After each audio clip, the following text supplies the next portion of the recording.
Good morning, good morning, good morning. Yeah, this is the UN in New York City. Yeah, I'm just leaving there. Yeah, I'm just going home now. I want to do some talking. I don't know whether I'll upload this because the audio may not be good. I don't have my mic, the one you attach to your ear and you can speak close to it. But either way, I want to talk about a few things. I had a very interesting morning walk with my dogs. Yeah, I have my dogs with me. I show you them so you know. Oh, I can't turn it with it. With this app, I can't toggle front and back with this. But either way, I want to talk about several things. I had a really nice walk. I wanted to try to experience new things. I've been pretty much walking on the on the west side, and just specific walks. But yesterday I started thinking, I said, I haven't been down this, far, far over on the east side in a long time, this part of town. And I said, I want to experience something new. I want to start meeting new types of people. Because what I was experiencing, there's specific areas that seem to attract low energy people, to say it nicely. And this just the vulgarities that I'm getting, real perverted talk. And I'm with my dogs, these are my babies, and it just really irritates me. I say, hey, let me, something new. Let me go in this area to just get some new experiences. So I found a spot on 51st Street. It's like a little pathway, and you could, you could see the water closer on the east side. Yeah, I think I've been up there once. Yeah, it's you get a different location, something. Just some. It's a new. I mean, it's not new, but you have some other stuff in there that you can see. But either way, I had a nice time. I met some people there walking their dogs. Yeah, there's another park here, another stairway, the opposite side. I think I'll try that. My dog is kicking the dirt. So, it's nice. I met people walking their dogs, and a lot of old folks live over there, really senior-looking people. And friendly, I said hello. I say, you're in a new area, show yourself friendly. Let people know, yes, I'm walking my dogs. Like I had one of them in my arms at one point. Yeah, I want, because I'm a new face. People recognize when someone's new, okay? And this is an international area because of the UN. But still, a new face is a new face. And people do stare. People will, I shouldn't say people stare, but people, looking out the window, and they wonder, oh, who's she? I'm wearing this big rain gear. Yeah, when I checked my app this morning, it said 30 or 50% chance of rain. And I said, I'm not going to get soaked. But I want, rain or shine, I want to be out here getting my exercise with my dogs. So I put my rain gear on. Yeah, but it didn't rain yet. And later on, and even higher chance of rain, so I do have to hurry home. So I had a positive experience walking to the east side, to see the water. And I met people with dogs, old folks. But on my way over here, halfway down over here, I was at the Grand Central Station. And two white women, they look like from out of town. They had these, where you have your luggage that has the wheels, what the stewardess use, and a giant size pit bull type dog. I think it's the XL model. Yeah, they have different levels of the pit bulls or bully dogs, I think they call them. Yeah, they're real. This one was taller, thicker, and it was just so happened earlier this week I was looking at videos on dogs, and they were talking about the pit bull type dogs, and they come in different classes or whatever of the size and everything. Wow. In some places they're illegal to have. Well, this woman, the two relatively young women, one looked like in the 20s. Yeah, they're 20s, 30, one, yeah. And they looked like down and out, And when you see Caucasians with those type of dogs, they usually homeless types. Just how they would dress, and like they were just like coming through, and they were right at the Grand Central. Now, interesting. The Grand Central, the trains. Where did this dog? Now the dog was on a leash. Seemed well behaved. But where did this dog? Where did they travel with this dog? You cannot walk in the subway with a dog on the leash. I mean, you have some people do that, those little tiny little dogs, but it's illegal to do that. I would love to be able to walk my dogs like that in the subway. But me, I know I can't get away with it. And anyway, I want my dog's safety, and I want them in, zippered up, in their stroller or whatever carrier. So my mind was like wondering where, like I was a little afraid. I had to walk past them, and I didn't want my little boy to bark. My dogs were in the stroller, and I was concerned that my dog was going to bark. So I walked quickly past them to try to avoid my dog really noticing the dog. But my dog did not bark, thank God. But I was really, they just took my attention, and I was wondering where they're coming from, because they seemed obvious to me that they were out of towners, and they had the one luggage and the giant dog. And I heard them say, to a cabbie, those big cabbies, yellow cab, come on. And she says, "Do you take dogs?" And then there was a dialogue, and I stopped a couple of yards away from them to observe discreetly, if it could be discreetly. It's starting to drain. Starting to drizzle. But either way, a camera crew. Something. Okay. So,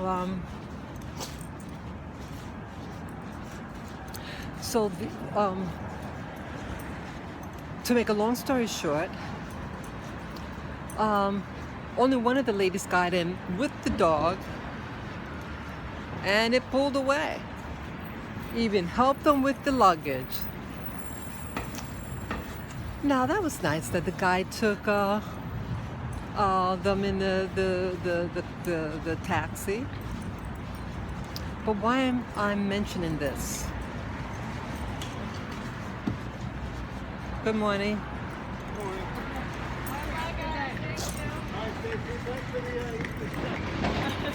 So why am I making mention of this? Well, last year around this time, my little Shih Tzu weighs maybe 10, 11 pounds, and I had to get her to the hospital. She was having a medical emergency.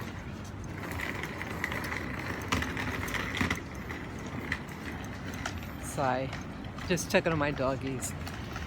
She was having a medical emergency.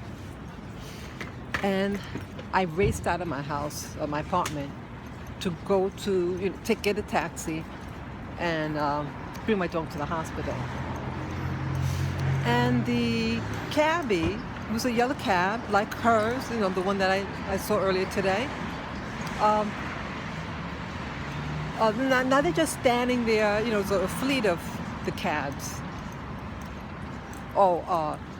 You can't come in here with that. The dog has to be in a crate.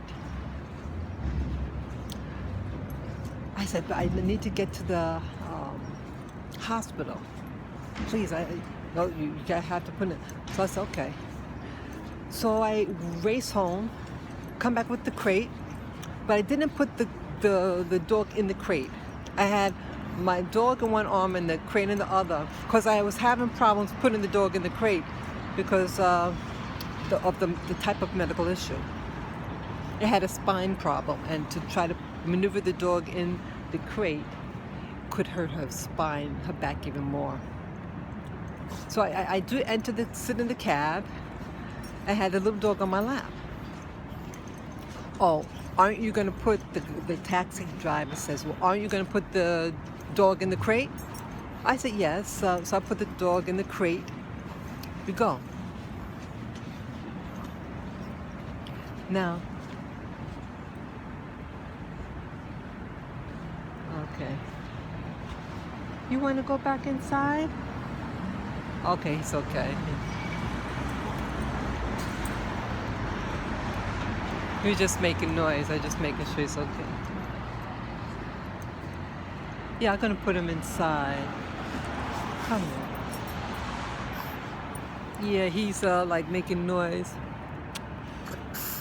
Yeah, that reverse sneeze. I love you, lad. I'll put him inside and then I'll continue. Yeah, just in. Yeah, with dogs. Okay.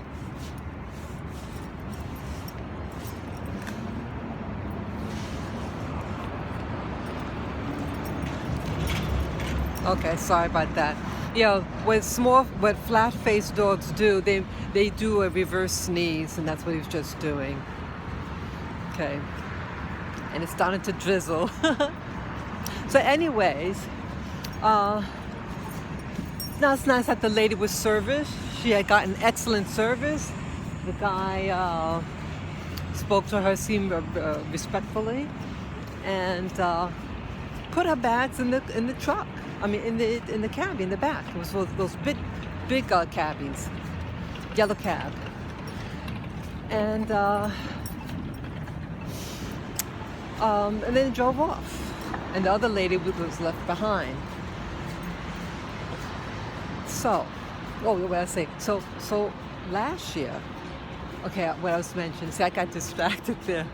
So here all that. Insensitive talk. It's a little dog, and the dog was on my lap, and I had to put it in the crate before he ventured off. But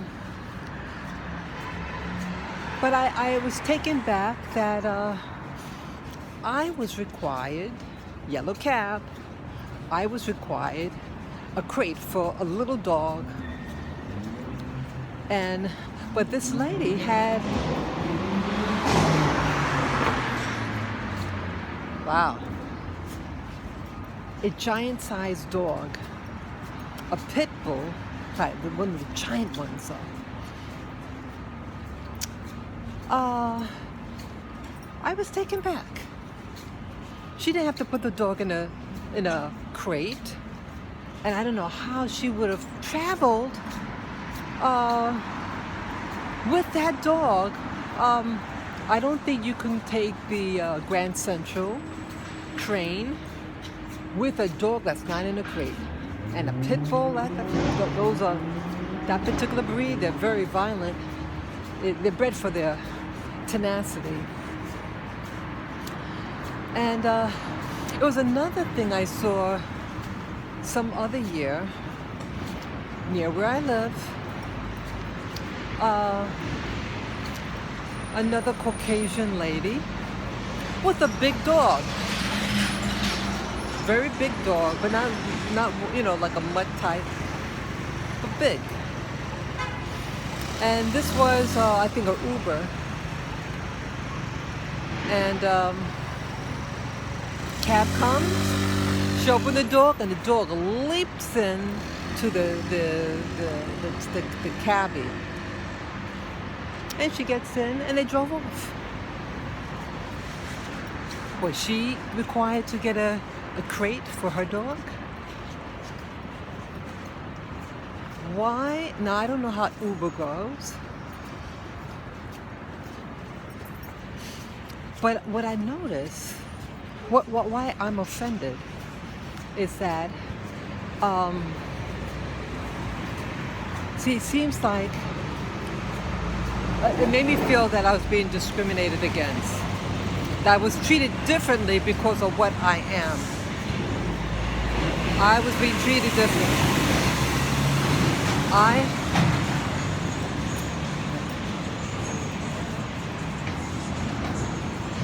I was being treated differently by being required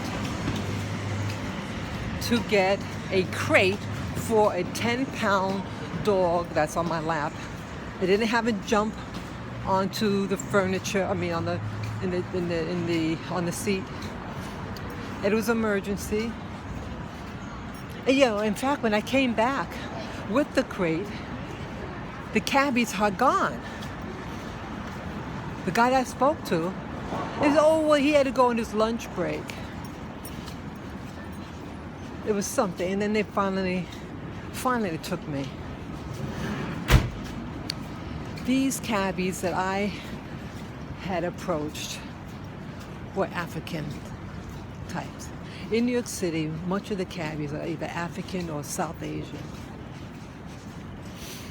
But it seemed like, what it looked like, and again, a cabbie has his right, how they want, how they do business, right? But certain things they're supposed to do as licensed cabbies, especially the yellow cabs. And they're protected by the police. You rob a cabbie, ooh! Very, especially armed robbery, you're in trouble when the cops get you. So, how come I was required to have my dog in a crate, and these other people with giant dogs, they can leap into the taxi? They were given the ride, but I wasn't. And it seems like, this is what it seems like. It seems like people, according to what they are treated differently by the cabbies. You're white female, you are treated very nicely by these African and Asian cabbies. But if you're a black person, you're treated differently. They do not help you with your bags. Okay?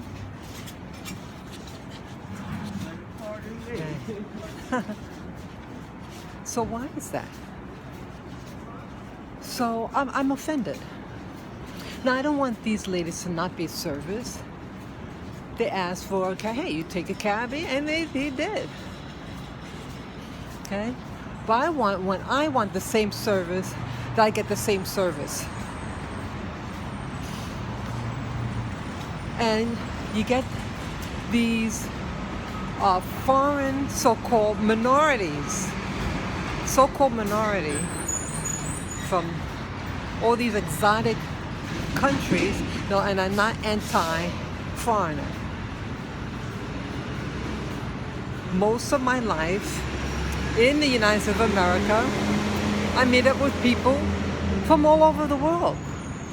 And in fact, in my circle, most people that I meet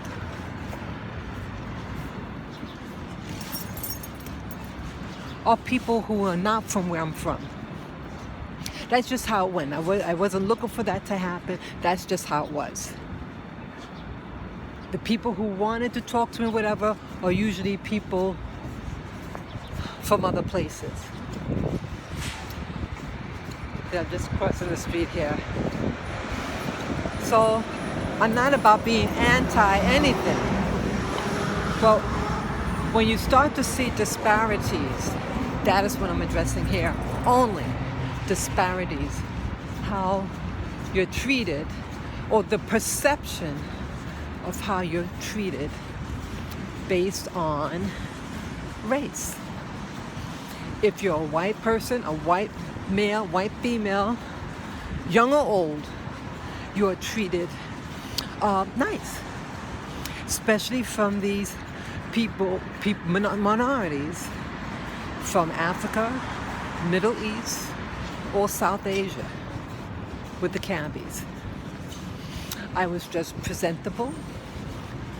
Nothing freaky, no freaky hairdo, no freaky makeup. Just a regular American, and I'm older. I'm in my 50s. I'm not these 20, 30-year-olds. Oh God, yeah, and they seem to really want to cater to those young crowds. They just jump in, no questions. And so my feelings are hurt. That's what I'm getting. My feelings are hurt, and I'm a veteran. I serve my country. I'm not a criminal. I don't do drugs. I've never done drugs, etc. So the next thing I want to talk about, I saw something. I bet this guy here would be able to get a cabbie before I did. A beggar, a white beggar. I bet he'd be able to get a taxi better than I can. Okay? So, what was I just saying now? I hate what I forget. What was I just talking about now? The news. I was watching a video on YouTube yesterday. And it was last night. And I saw that an incident happened. The incident could have happened the day before I saw the video. I forget, but it's very recent. There were 10 shootings in one day. And they shared, it was, I think the news, it was a news channel, and they had footage also from, I guess, a person who was passerby.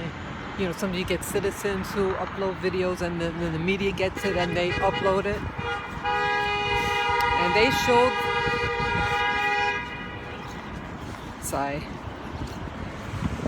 and they showed the melee.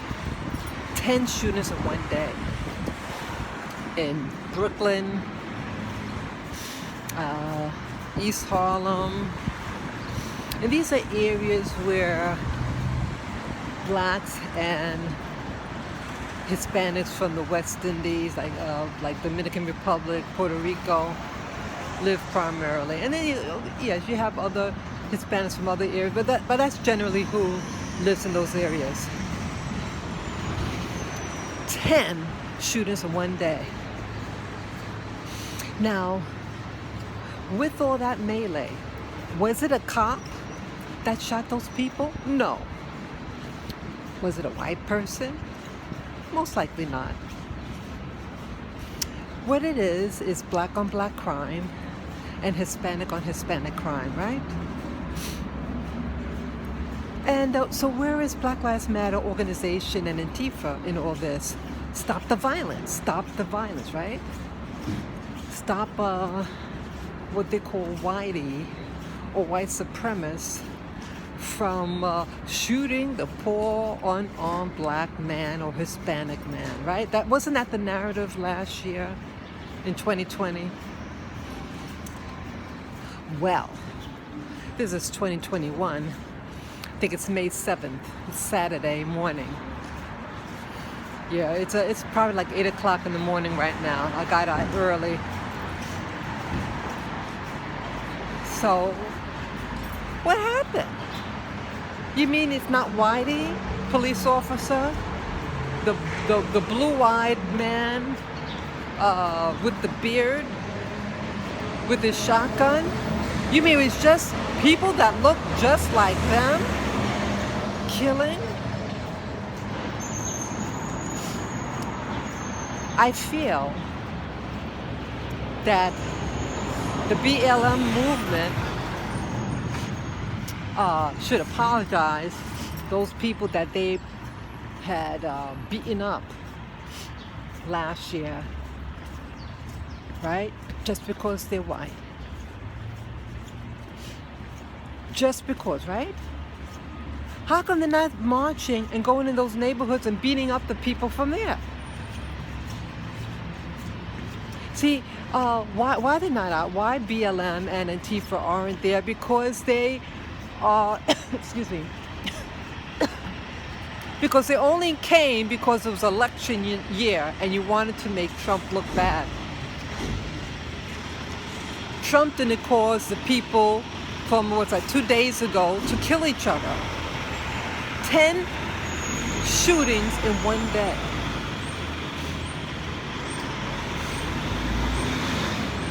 And see, they want you to believe in a narrative. Now, I'm 58 years old, born and raised in America, in New York City, and I've experienced racism, favoritism. I mean, being treated biasly.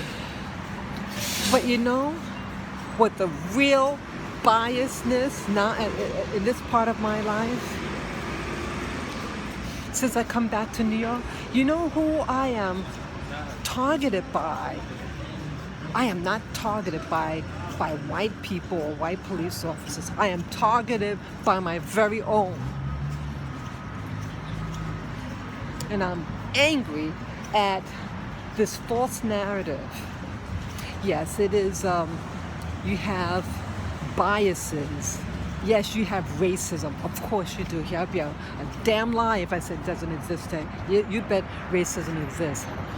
But the real danger is not a white police officer.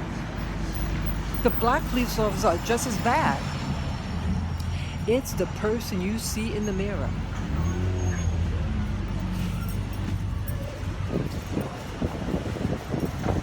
Who killed those people, what was it, 2 days ago? 10 shootings? People they know probably. Probably gang warfare. And they're terrorizing their own neighborhood. The cabbies. Who do they discriminate against? Who do these African or Arab or South Asian type people, who do they discriminate against? Me. People of color. That's who they target. Not the white cabbie. They don't bother me. When I had the stroller, remember, not the stroller, the shopping cart before. Those of you who've been following my channel, I had my little doggies in the red shopping cart. Who was I harassed by?